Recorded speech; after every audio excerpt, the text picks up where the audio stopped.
Hello. So today we're reading Vaudou's Role in Haitian Mental Health by E. Auguste and A. Rasmussen. Right. Global Mental Health 2019. This paper gives an overview of Vaudou's history in Haiti and how Vaudou informs Haitian mental health interventions. Introduction.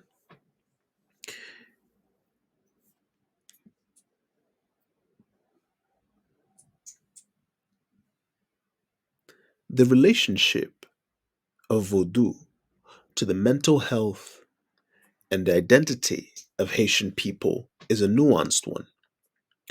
While the proportion of Haitians that actually practice Vodou is hard to enumerate, most adhere to some aspects of Vodou, including a substantial portion of the Haitian people that identify as Catholic or Protestant. Haitian Vodou represents a unique religious tradition that is based in African spiritualities. Even before Haiti's inception as the first Black Republic in 1804, Vodou has been an extant and powerful force in the identities of the Haitian people. According to Sterling,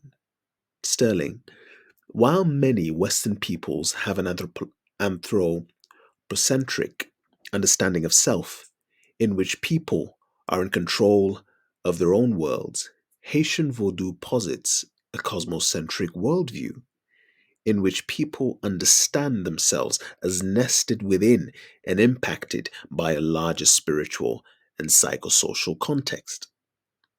It should be noted that many Haitians hold both Haitian Vodou and Western understandings of self and may experience some distress trying to integrate the two. The distinct cultural differences between Haitian Vodou and Western understandings came to the forefront of global consciousness following the 12th January 2010 earthquake in Haiti. The massive humanitarian response drew attention to an insufficient mental health infrastructure and resulted in several foreign and Haitian led mental health initiatives. One factor that complicated these efforts was the reliance on faith based healers for many problems understood as psychological in North America and Europe. Vodou priests, Hougans, and priestesses, Mambos, as well as Catholic and Protestant priests, are responsible for the majority of mental health care in Haiti. In order to more fully address the mental health needs of the Haitian people, the history of Vodou in psychology, and the modern importance of Vodou must be understood. Ramsey has noted that no religion has been subject to more misrepresentation from outsiders over the past 2 centuries. In addition, how Vodou might impact mental health services needs to be considered in order to inform more comprehensive psychologically based interventions. History and understanding of Haitian Vodou. The history of Vodou and a comprehension of Haitian Vodou are important in order to understand the mental health of Haitian people. In 1625, at the height of European colonialism, Spain officially ceded control of the western half of Hispaniola to France. This territory was renamed Saint Domingue, and over the next century, France increased the number of enslaved Africans in the colony from 2,000 to nearly half a million. African people from diverse regions, including but not limited to Nigeria, Senegal, the Congo, Benin, Ghana, Cameroon, were taken and forced to endure the barbarities of chattel slavery. Many of these enslaved peoples came from spiritual traditions in which spirits are able to interact with and guide the living. Vodou and Aiso, word meaning spirit, emerged when the distinct ethnicities integrated their belief systems. As an example, the enslaved Nago people in Haiti believed their spirits knew and respected those of the Congo people. Vodou features several classes of spiritual beings, the lowest of which are the Loa, or Petit Ange, meaning little angels, and the highest is the Le Bon Dieu, a single creator God, understood to be more removed from the daily lives of his creations. While Catholic figures such as the Virgin Mary and Jesus Christ are very present in spiritual life in Haiti, they can often be relegated to the background, while Loa are often at the forefront. As such, the Loa are the spirits that people are able to communicate with directly. The Loa are divided into classes based on their origin and their influence. The classes of Loa are referred to as the Nanchons, or nations. There are Loa belonging to the Rada, believed to represent the old gods of Africa. Petro, believed to represent the malevolent spirits in Africa. Nago, believed to originate from Nigeria. Congo, believed to originate from the Congo, and Gede, believed to be the spirits of the living who have passed on. Loa served as the moral framework and represent distinct elements for the living. As an example, Loa Aza is understood to represent the family as well as the connection to the land of Haiti. As such, it is common for newly immigrated Haitian practitioners in North America and Europe to pray to him. There are Loa reflecting broader elements such as the sea and love, to more traditional aspects of daily life, such as rum making and the marketplace. It is important to note that Vodou is a constantly evolving and lively religion in which the Loa are capable of moving through different nations. So while Vodou remains a structured hierarchical religion, it is just as capable of adjusting to present concerns of its practitioners. The relationship between Loa and Vodou's practitioners is bidirectional. According to Dennis, individual identity depends on the Loa for protection. Specifically, every person has a Tibon Ange, or little good angel, that is responsible for consciousness and emotions. The Tibon Ange requires the Loa to keep it bonded to the individual body. The Gwo Bon Ange, or big good angel, serves as the spiritual shadow for the body and is what travels in our dreams.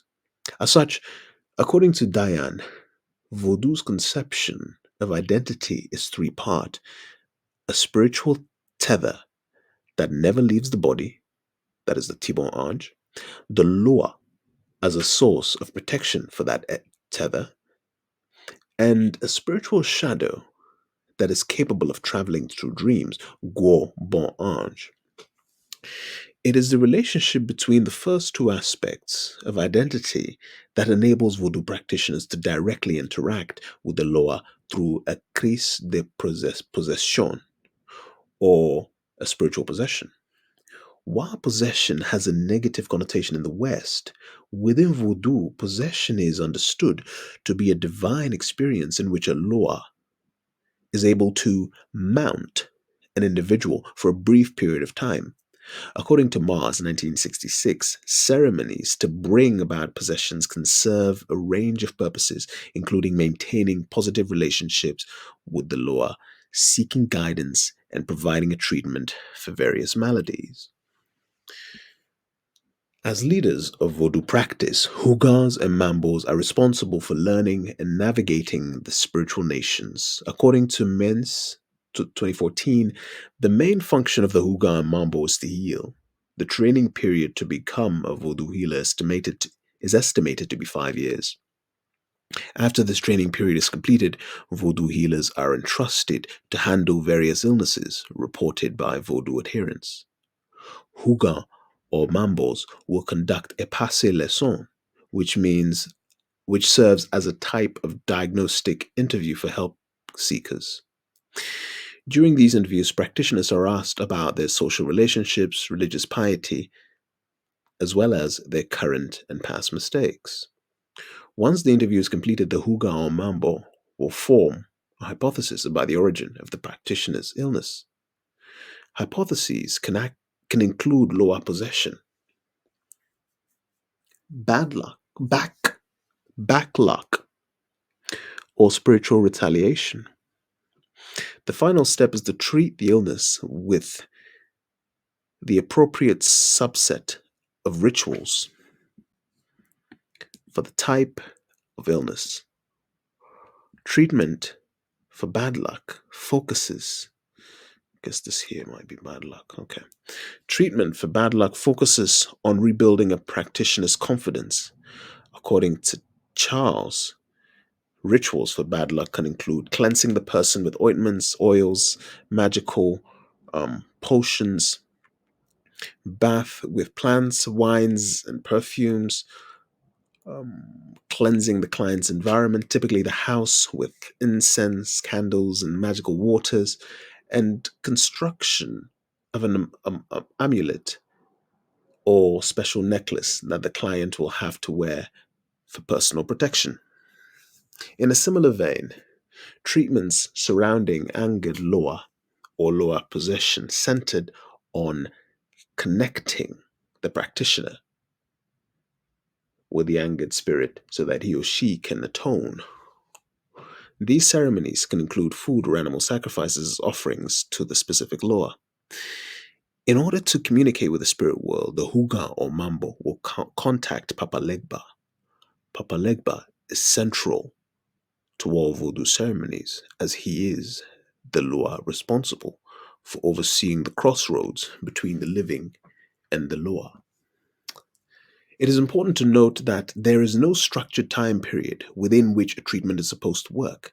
Those that are in need of help are expected to remain faithful to the tradition until their problems are resolved.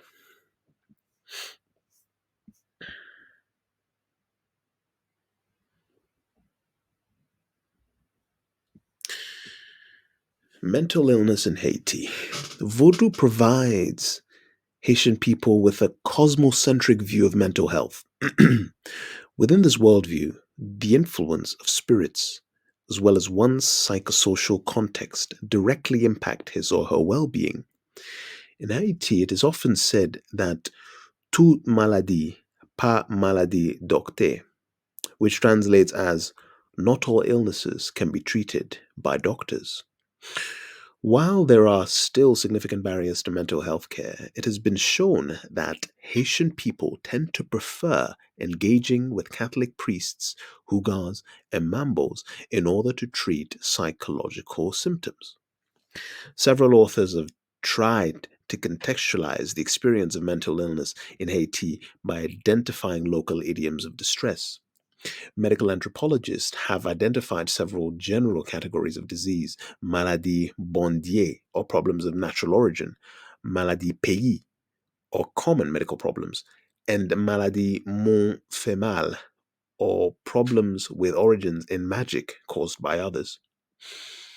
There are two additional categories of maladie bon loi and maladie satan that refer to diseases that are supernatural in origin and are sent without the intent of individuals. As it pertains to mental illness, psychological problems are thought to be distinguished between problems of the tet, head, and the k, heart.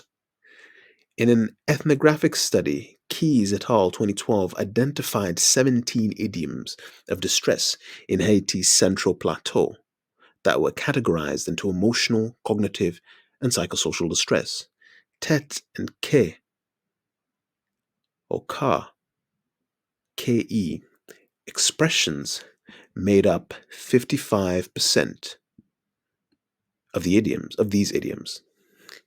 Tet idioms were associated with forgetfulness, poor concentration, worry, and unusual behavior. Ka idioms were associated with emotional and physical distress and dysfunction. Other idioms like réfléchi trop, thinking too much, and senti pral, fear, did not fit perfectly into either category. For similar work in Haiti, see Bolton et al. 2012. There also exists limited research on identifying psychological disorders using Haitian idioms of distress. Rasmussen et al. 2014 combined epigenetic understandings of mental health symptoms in order to assess for depression in Haiti's Central Plateau. Participants were asked to identify common mental health symptoms using local idioms of distress.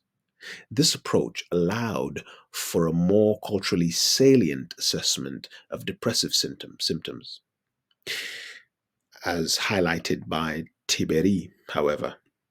The implications of possibly dismissing the perceived spiritual origin of symptoms for medical accuracy should be acknowledged and discussed. While Haitian people may not object to working with mental health workers, treatments, or diagnoses that do not recognize a shared religious reality run the risk of alienating help seeking clients. As such, there are significant distinctions between depression and depression mentale in Haiti. The former represents a general discouragement, whereas the latter represents a construct more closely aligned with the clinical diagnosis of a major depressive disorder. According to Hillel et al. 1994, depression mentale is characterized by an array of somatic symptoms, including but not limited to headaches, back pain, feelings of emptiness, and fatigue. However, depression mentale is most often attributed to a comorbid medical condition, malnutrition, or maladie mon female. Maladie mon female. Rasmussen et al. 2015 also found that idioms of distress, such as "senti de la la" or feeling low energy, "sentique serré" or feeling like your heart is constricted, or "calculer trop" thinking too much, were all linked to depression mentale. Depression mentale is most often treated within the family and by social support systems, and not by medical or mental health professionals. General psychosis must also be understood within the cosmocentric perspective. While psychotic disorders are typically diagnosed due to hallucinatory and delusional symptoms in the West, the hallmarks of these symptoms look different in Haiti. For example, while intrusive thoughts and voices attributed to another being may be characteristic of the auditory hallucinations of schizophrenia in the USA, it is unremarkable for some Haitian people to communicate with spirits throughout their daily life.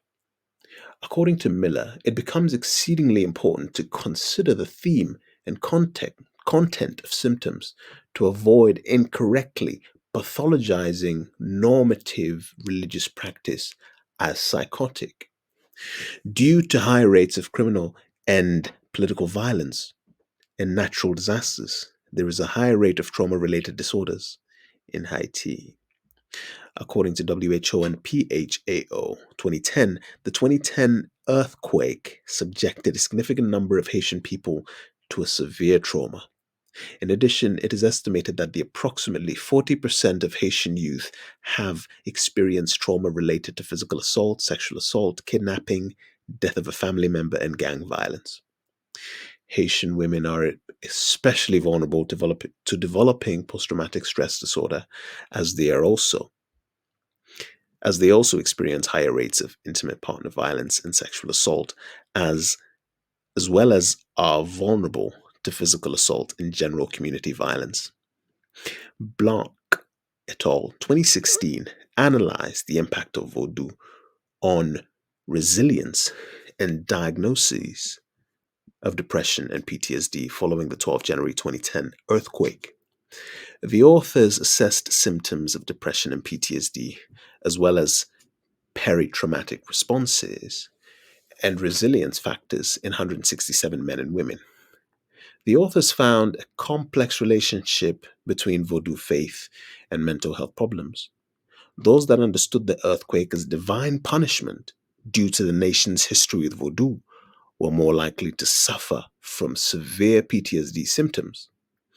Vodou practitioners reported more resilience factors on average, but were more vulnerable to depression mentale. The authors hypothesized that this could be linked to the increase in stigma Vodou practitioners faced following the earthquake. Beyond trauma related disorders, the impact of historical trauma on Haitian people has been analyzed. For instance, according to BNMA 2017, influence of Catholic worship in Vodou is evidence of a continued historical trauma. This is largely because Vodou was outlawed by the French and seen as barbaric, and Vodou practitioners had to adapt by adding aspects of in order Catholicism, in order furtively worship. Furthermore, the continued stigma around Vodou in Haiti can be understood as internalized bigotry that is rooted in historical trauma. Specifically, some Haitian people struggle to integrate African centered spirituality and liberation with a history of Western philosophy and religion, leading to a crisis of cultural identity. While not directly linked to symptoms of trauma, the crisis of cultural identity is conceptualized to contribute to political unrest, which in turn contributes to community violence. In Haiti, suicidality presents a schism between many health workers and the religious community.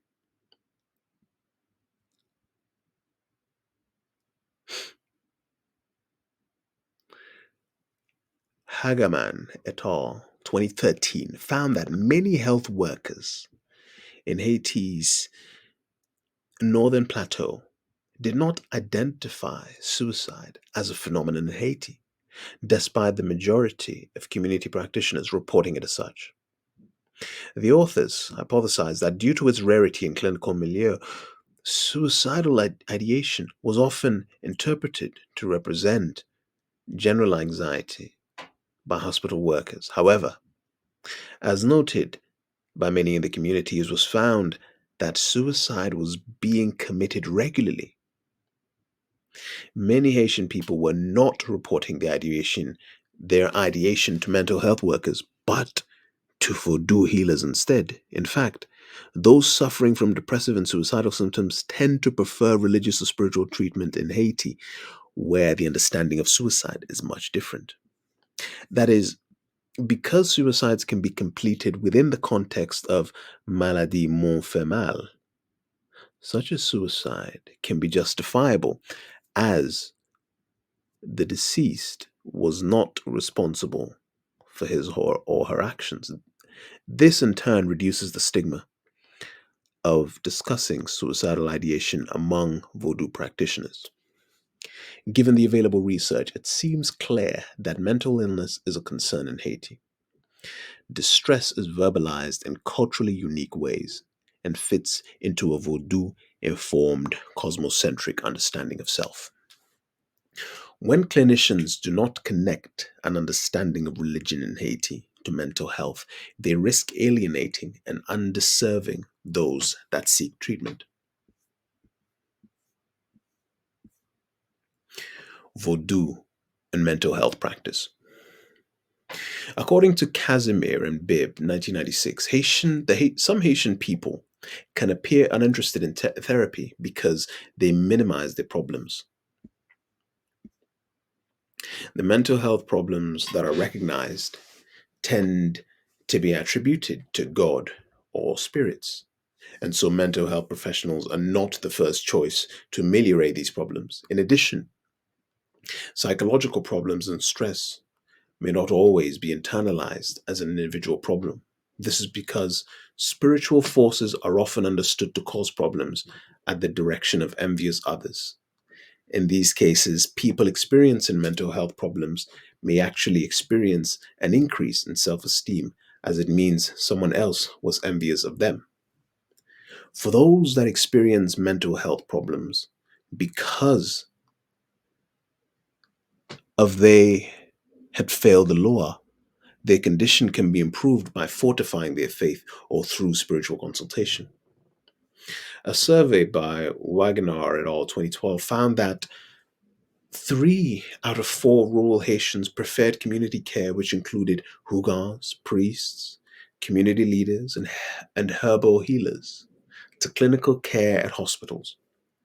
While physicians tend to believe that the Haitian people are only willing to seek medical care after repeated failures from a hougan, Corianal found that Haitian people are open to pursuing various methods of care.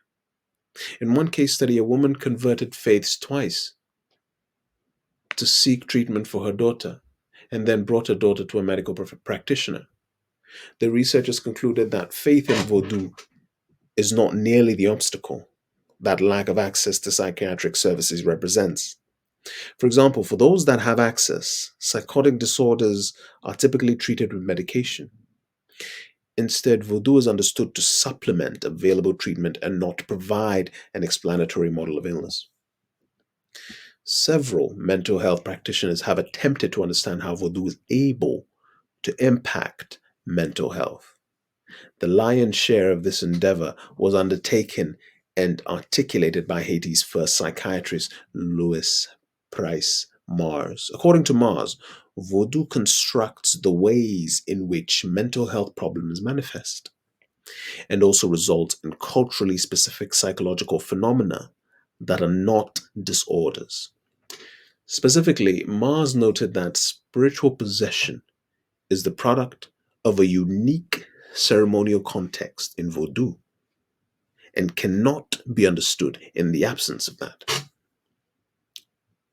Spiritual possession or being mounted by a Loa results in observable changes in diction and posture.